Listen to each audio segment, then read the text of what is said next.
Hi friends, welcome back to More Math with Miss Beck. Today we'll be talking about the coordinate plane once again, but today we're going to focus on X and Y axis relationships. Let's take a look at the table on the right. We have the column that denotes the X variable, or the x-axis, and we have the column that denotes the y variable, or the y-axis. Let's take a look at the relationships between the numbers here. We can look at three different relationships here. The relationship between the numbers, or the values, in the x column, the relationship between the numbers, or the values, in the y column, and then we can take a look at the relationship between the numbers in the x column and its coordinate in the y column. As you can see, for x, each value increases by 1 every time. Therefore, the rule for the x coordinate would be +1. Now let's take a look at the y coordinate, or the y column. As you can see, from each value to the next, it increases by 2, therefore making the rule +2. Here's a tricky part that can get complicated. We now want to look at the relationship between the value in the x column and its coordinate, the value in the y column. Well, I know that the difference between 1 and 2 is 1. If I add 1 to 1, I will get 2. I also know that I can multiply 1 times 2 and get 2. So I'm going to keep those two things in mind while I go look at the next set of coordinates, 2 and 4. I know that if I add 2 to 2, I would get 4. Or I can multiply 2 times 2 and get 4, which is the same thing as above. If I multiply 1 times 2, I get 2. If I multiply 2 times 2, I get 4. Let's see if it works for the last three sets of coordinates. Well, 3 times 2 is 6, so it works there. And 4 times 2 is 8. And 5 times 2 is 10. So we know that the relationship between x and y is every time we have a value in the x column, if we multiply it by 2, we get the value in the y column. Hence, look at the equations we can create to represent what we have just defined. Y, the value in y, equals or is the same as 2 of whatever the value is for x. Y, or 2, equals 2 of this 1. So 2 times 1 is 2. Does 2 equal 2? Yes, it does. Let's look at this value, y. If y is 4 2 times the value in the x column, or 2? 2 times 2 is 4, so y, or 4, equals 2 times 2, which is 4. So 4 equals 4. Let's look at this. Let's define the relationship in terms of x. X equals 1/2 of y. That makes sense. If y is 2 times x, then x is 1/2 y. When we understand the relationship between x and y, and we think about how we can express it, we think of it in terms of one of the letters. We can think of it in terms of y, what y is equal to, or we could think of it in terms of x, what x is equal to.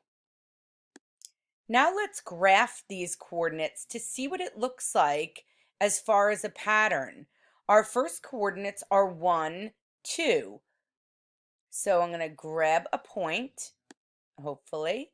I'm going to start at the origin and go over to 1 and up 2 and drop that point there. Let's see, did it go to the right place? It did. Now I'm going to look at the next set of coordinates, 2, 4. I'll grab another point, go to the origin, I'll go over 2, 1, 2, and up 4. I know it's a little bit hard to see because it's so small, and see if that went in the right place, kind of. Let's see if I can move it over a little bit.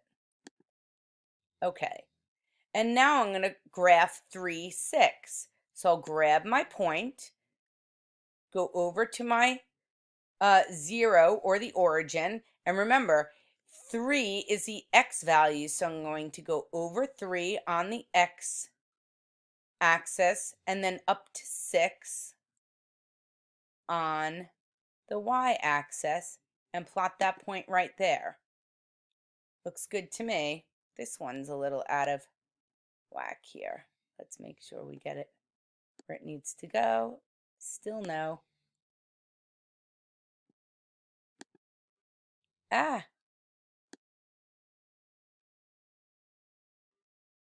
Well, I'm trying. Let's try to plot the next one, 4, 8. I'll grab my point, go to the origin, go over to 4, 1, 2, 3, 4 on my x-axis, and go up to 8 on my y-axis, and drop the point there. My points could use a little help. Okay, and the last one. The last one is 5, 10. So I'll grab the point, go to the origin, go over to 5 on the x-axis, and up to 10 on my y-axis, and drop the point. So if I could get this one in the right place, if you look at the relationship between the points, it makes a straight line. It makes a straight line because there is a pattern that we can define in terms of one of the variables to the other. Now let's look at a familiar problem that you probably saw on Khan Academy yesterday. We're going to analyze patterns. Some things I want to think about are how many different patterns are here? Well, let's see. I can find a pattern that develops just with my variable x. I can develop that pattern or see how that pattern goes from one term to the next. I can also see a pattern once I start developing the y variable. And then I can find a pattern between the terms x and y. Can I name these patterns? Is there a relationship or a pattern with the coordinates? Well, let's see. Let's read the problem. It says, a table is made using the following two patterns. Pattern X is made by starting with the number 5, and the rule is to add 1 each time. So if I have 5 and I'm going to add 1 to it, I get 6. And then if I add 1 again, I get 7. So the first pattern I have is that my X variable has a rule of +1. The pattern is that it increases by 1 each time. The next step is defining the pattern for the variable y. It says that the starting number is 10 and the rule is to add 2. So if I have 10 and I add 2 more, I get 12. And then if I add 2 more, I get 14. So I have another pattern here. The rule for y is +2. The pattern is that the y variable increases by 2 every time. Now we're going to look closely here at the bottom. It says the terms or the numbers or values in y are how many times the terms or values for x. So it wants to know how many times this is compared to this. Well, I know what times 5 equals 10, or if I divide 10 by 5, I get 2. So far it looks like y is 2 times x. Does that work? 5 times 2 is 10. Does it work here? 6 times 2 is 12. Does it work here? 7 times 2 is 14. So I know that the terms in y are 2 times the terms in pattern x.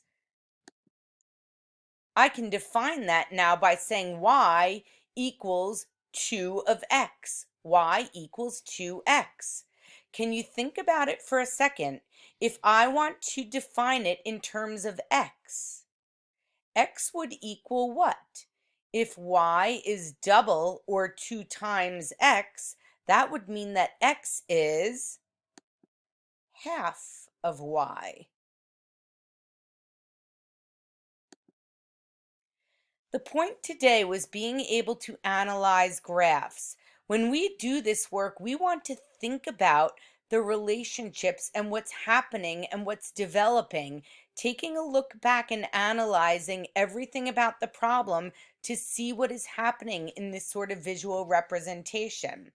I know you can do this. If you can explain what is happening, then you can express it by writing a number sentence to explain. Good luck, my friends. You're going to do great.